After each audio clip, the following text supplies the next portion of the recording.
Hello，大家好，欢迎回到宋说西语。今天啊是2024年的7月22号啊，那么在1年前的今天啊，全英完教授呢在他的电脑上上传了 LK99 的一篇论文啊，应该说这是被世界所知的第一篇关于 LK99 研究的论文。那在之前啊，他们实际上在韩刊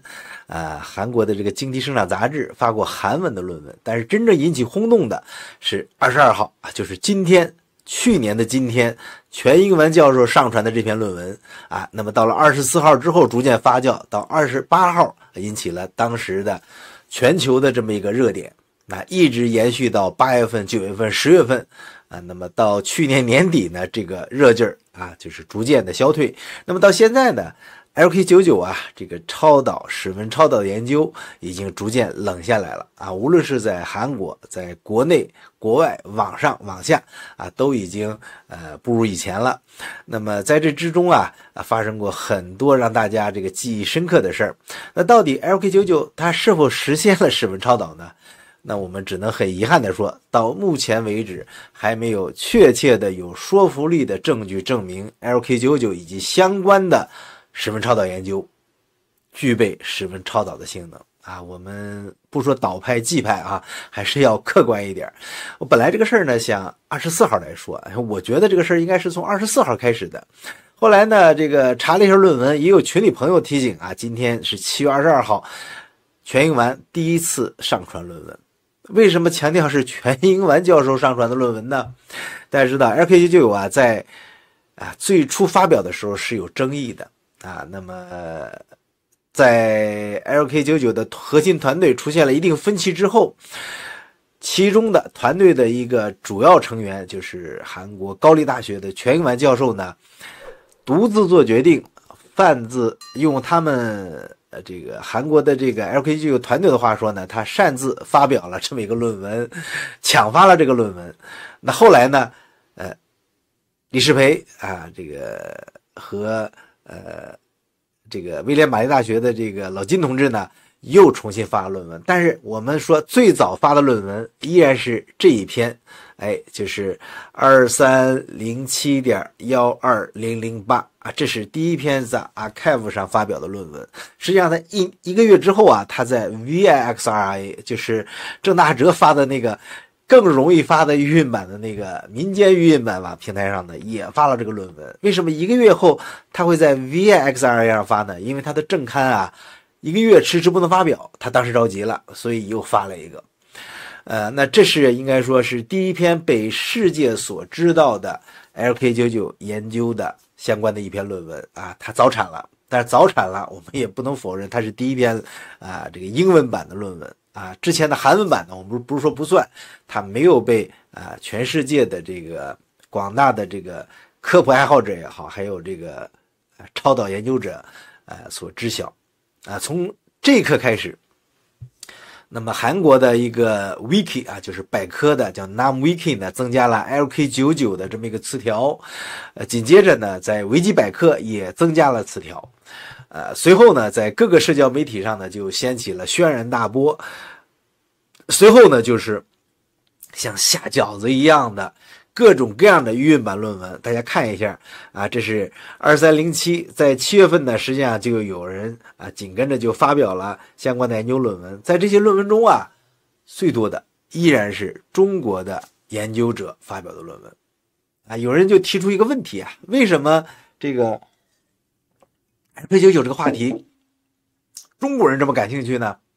或者是亚洲人这么感兴趣呢？因为印度人也有发表，日本人也少吧，就是中韩印比较多。那这个话题呢，实际上呢，也不能说错啊，但是这个话题你放大了看，你会发现所有热点研究都少不了中国的论文啊。我们之前给大家统计过，应该是去年的一段时间内的关于 AI 就 ChatGPT 大火的时候相关的人工智能研究的论文。中国以中国人或者华人名字为主的，主要是中国大陆的论文，也占了这些论文的70%到80%，而这个比例呢和 LK99，这个研究是基本上是相似的。所以说，我说中国人啊，或者是以华人名字这个发表的论文，占多数，这个没毛病。但是呢，格局还是小了点，应该说全部的热点的研究都少不了。那这里边呢是有喜也有忧啊。喜的是呢，就是在中国呀，这个科研内卷，包括科研经费的分配上，还是有一些它的地方特色。忧的是呢，这些论文的质量啊是良莠不齐啊，大多数都是水论文，大多数不能说是抄袭，都是跟风，就是原创性的新的确实是少。那我们回过头来说 LK99 啊，别的咱不说 ，LK99 这一点来说呢，开始也依然是跟风，但是逐渐的话呢，它就有了 fork， 有了分支，因为大家发现原始的 LK99 就李石培和全英完抢发的论文，包括后来老金教授啊，他发的论文里边呢，实际上确实是这个原始的 LK99 啊，所谓第一个室温环境压力超导体，它实现不了啊，无论如何实现不了。虽然有很多的第一性原理研究说它有可能，但是在中国10几所科研院所按照它的方法，包括后来的马普所等等，都没有完整的复现出 LK99 所声称的室温超导研究结果。从那时候开始啊，就开始打破了这个它原始的这个合成方法，就开始有了分支。那这里个分支里边呢，我们在过去1年中啊，可以说花了就是上百期的时间介绍比较知名的几个最早的武博士呀，后来这个可爱呆博士啊，还有我们说渣男啊，牛建渣整个这个包括后来习老师发表论文，华南理工的等等。还有北大的、中科院的、南大的啊，包括这个台湾的等等，所以这些论文到最后的结果呢是出现了很多不同的合成方法啊，都在揣摩、破解、超越原始的韩国 LK99 的这个论文，八仙过海，各显神通。但是呢，到目前为止，依然呢，我们还是没有拿出有说服力的证据证明LK99 也好，或者 LK99 衍生出来的这个磷灰石体系也好，或者是其他的各种各样的有这个研究引发出的这些分支有说服力的室温超导的可能，只是现在还没有拿得出来。这个拿出来的意思是什么呢？就是被同行所复现，有完整的这个晶体结构，以及呢可以呢就是说符合这个完整的这个超导的这个零电阻或者低电阻或者这个麦斯拉现象等等。所以这里边呢大家都做了非常多的工作，也耗费了大量的财力、物力、人力，但是这么大的一个应该说王冠上的明珠这么大一个 milestone 不太可能在这么短的时间内被迅速明确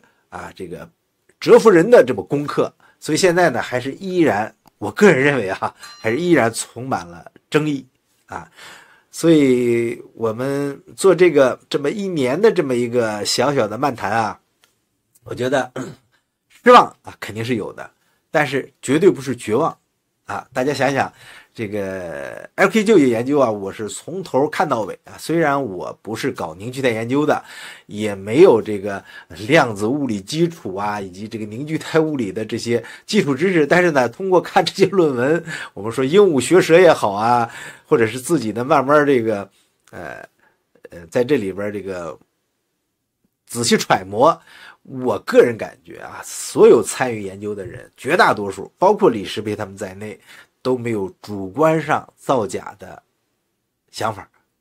这是我个人的感觉大家有话可以在下面评论可以反驳我，就是我个人的感觉应该是没有主动造假的这种嫌疑但是呢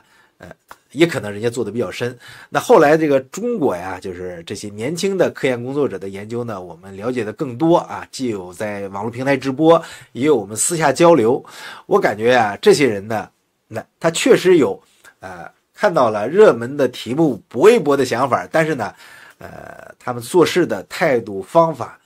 不管他是不是这个专业出身的，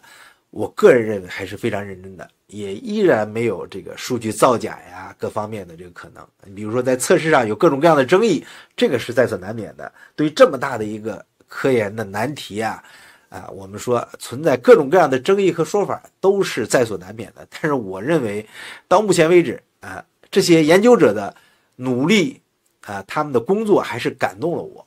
因为我私下里跟这些主要的参与者多少都有接触从最早的这个凯呆郑凯呆博士，后来陈老师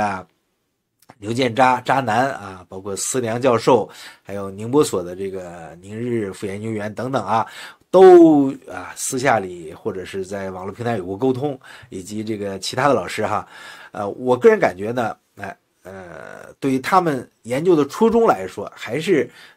首先是兴趣对这个研究呢表现出极大的个人兴趣，然后呢他又具备一定的相关的科学素养，所以就悍然出手了那么出手的结果呢，他们可能当时没有想好，也没有想到会引起这么大的争议。大家知道最近一篇的论文呢，我是一直没有给大家聊，我私下里也看了看，我个人觉得没有什么大的问题。一篇预印版的论文能掀起什么样的这个轩然大波呢？但是呢，很遗憾就这么一篇预印版的论文给当事人带来了非常不必要的这个麻烦，我个人觉得呢还是很可惜的。我当时呢已经录好了我言辞呢还是比较的直接的那当然这个那一期视频呢我是没有发，也听从了这个劝告不想给他们找麻烦那后来呢有其他朋友也劝我说这篇论文好像他们争议挺大的，确实后来呢到现在为止还有一定的后续影响。所以呢我只能说呢这个科研环境的这个开放还是需要进一步的这个重视一篇预印版的论文能掀翻天吗？怎么就引起这个股市的波动了？我想不出这个，如果是那样的话，这个股市是不是太脆弱了？好吧，那说完这个中国研究者从全世界范围内来说呢，也依然分为岛派和基派。那么老牌的比如大的如这个马普索。这次去德国我还真准备当时去德累斯顿去拜访一下德累斯顿工大那印度那哥们儿，然后呢再到马布索再走马观花一下。结果他印度那哥们儿呢说我已经回印度了后来我一想一想，那就算了，因为时间太紧。当时呢是慕尼黑正办这个欧洲杯嘛，我如果去了再回来，整个这事儿都时间就都变了，所以就没去马布索这个拜神，也没有去德累斯顿。当然说马布索的结果呢也不能让很多人服气就是目前来说季派的这些正刊发表的论文也不具备绝对的说服力。当然岛派的论文呢正刊发表的就更少了，或者说没有。那么有的呢是理论研究的一些，比如说像这个美女博士这个我们知道那个美国的那位美女博士，她的几篇论文，还有思良老师的几篇论文，包括宁波材料所的以及印度的几篇论文，这里边呢在理论研究方面他们都多多少少的肯定了 LK99 以及林辉石这个体系它的这个可能存在的岛，比如说一维超导也好或者一些超导的可能性也好但是呢应该说这些理论研究的论文还不是特别笃定能给出很确定的特别有说服力的证据来。所以呢但是这些理论研究论文呢发表的还是不少的。那么思良老师的4篇到5篇论文吧，我印象中关于 LK99 的应该有3篇在正刊已经发了，另外又包括有日本的宁波所的其他的这些理论研究的论文我们说应该也算偏导的是有选择的，被主流所认可的在理论上这个探索呢是被认可的。但是实际实验中这些实验的论文复现的论文到目前为止确实还没有一篇在正刊上发表，包括老金同志在 APS 会议上的这个讲演以及李世培的后来的这些在延世大学也好在济州岛也好他发表的这些东西就再也没有在正刊上发表。那在这里边呢有几个原因，一个是呢商业利益这里边呢，大家都不肯把自己最终研究的结果呢完全公布出来那么现在看起来呢是很可惜的，也许呢当时公布出来，可能会引导更多的人参与进来，进一步。那现在我们看看大家憋在手头里的这些独门秘技，实际上并不能突破史文超导，应该说是敝帚自珍了那回过头来说呢，现在已经1年了那我对老金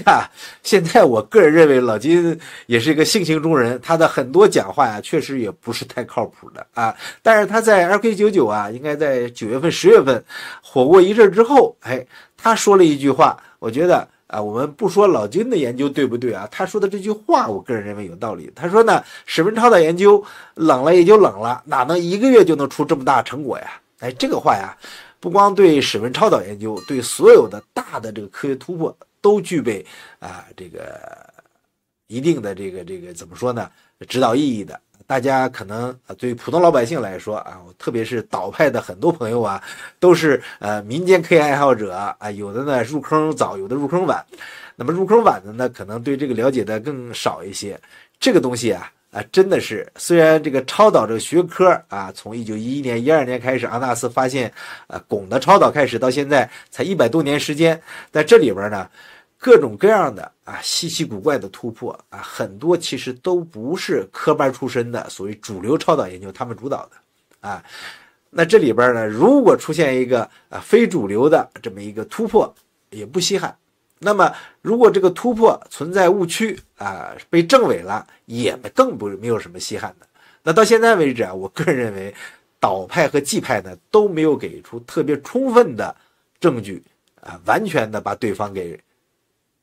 说死。所以现在呢，我个人觉得这个话题我们还是要关注。而这方面的研究我估计所有的参与到这里边的科学家们科研工作者，他们自己也依然是放不下的。那么很多人都在说正刊为什么不发表习老师可爱呆他们最近的一些预满论文那么第二个呢是传统的这个超导界为什么看起来依然是按兵不动。这个话题呢其实要说起来就很时间长了。今天呢因为是正巧呢是预满论文投稿的这1周年这么一个时间，我们就跟大家简单回顾漫谈一下。而至于说正刊为什么不接受，我们依然得说从自身要找问题，还是数据不够震撼那么再一个呢，就是传统研究领域的这些阻力也好或者说这种不能叫傲慢是一种这个认知的滞后，可能也有那大家知道在最近的这个超导研究实际上特别是在金属氢氢化物的这个超导研究里边呢，爆出过一位印度裔的这个科学家在美国的一个被称为造假的这么一次大的科研事故。那么论文从 Nature 已经撤下来了，而这个事情对于 LK99 应该说也是有相当的影响的那么在顶刊像 Nature 里边呢，有几次的这个 report 这个报道里边呢，都拿 LK99 作为反面例子说明呢这些顶刊对于学术造假、论文造假呢还是非常的谨慎的。所以呢 LK99 应该说也吃了这个挂烙从早期的这个其他人造假影响到 LK99。那 LK99 我个人认为早期的从韩国的论文到中国这些论文预满论文里边，我觉得刻意造假的这个事儿应该是不多的咱不能排除绝对没有，但是就我认知的引起轰动的这些里边他们可能有自己的认知误区但是呢应该是还是没有就是说成规模的篡改数据这些情况发生。那后续的呢就是说主流会不会发动这里边呢实际上是一个很复杂的问题在最近大家看到中科院中科大以及其他的这个科研院所在超导里边有一系列的大项目的研究发了顶刊。大家看到和 LK99 研究有什么区别吗？区别就在于那个研究依然是一个非常严格，设备就是说非常复杂，环境条件非常严格的传统的那种超导的研究，而 IQ99 呢，简直就像炼丹啊，谁都能上手。这应该说，这完全是两个路子的科研，所以呢，让任何一方相互转向都是比较困难的，都有一定的退出门槛但是我们依然说呀，不要认为没有正刊发出来就别人就停了应该说其他主要的搞超导研究的中国的科研院所依然有人在盯着这个项目，依然有人可能在观地撂哨，是吧？那么什么时候会有突破性的进展？我个人感觉只要这个这方面的这个论文能够坚持下去。我们看一下这个从今年的5、6月份开始这个论文呢就变成1个月一篇了不算郑大哲的论文那么后续的话呢，应该还会有论文，因为现在呢，主要的研究者呢，他们已经相互交流很充分了，相互在测试对方的这个样品，所以这个就是一个很可喜的情况那么在李世培早期的时候他的样品呢是特别的珍贵或者小心，或者是当成一个顶级秘密，那么现在看起来是贻笑大方，他根本就不倒那么现在呢，大家能相互交流，我不排除在今年10月份前可能还会有有这种有影响力的论文发表甚至呢会找到另外一个可能的方向那么在过去的1年当中很多朋友对我的频道呢也关注进行了各种各样的这个怎么说呢，建议也好这个指导也好所以特别感谢大家。那这个 LK99 话题在去年这个时候也是我偶然碰到的，看了一个别人的频道，我就开始从零开始了解这个超导以及 LK99 这个灵灰石体系的这个超导研究的这些话题。当时呢，我正在做一个台风的视频，被封了封了之后呢，我才开始转向了这个频道。那当时呢确实是涨了不少粉但后来呢这一轮过去了，过去之后呢，我就转向了其他话题的这种科研话题。总归来说呢，这 LK99 还是把我的这个频道从灾害类的这个介绍转向了一个科普类的频道。那后续的我还是会把我个人的经历这个集中在科普包括这个生物医药自然科学这一类的这个比较热点的话题的介绍上。那么到现在呢，已经很快就要过，我现在录制的时间已经是23点42分了，7月22号，很快就要过去了7月22号，马上都到7月23号了。我相信很多朋友看到的视频已经是7月23号了，不过没关系，我们在 LK99 这个话题第一篇论文上传1周年之际，给大家嘚啵几句希望呢大家记住这个话题，记住在这个科研历史上这么一个艰难的爬坡过程，无论是真是假，最后结果怎样，我们依然对这些勇于爬坡攀登高峰的朋友还是充满了感激和佩服。好的，谢谢大家收看，我们下次再见，拜拜。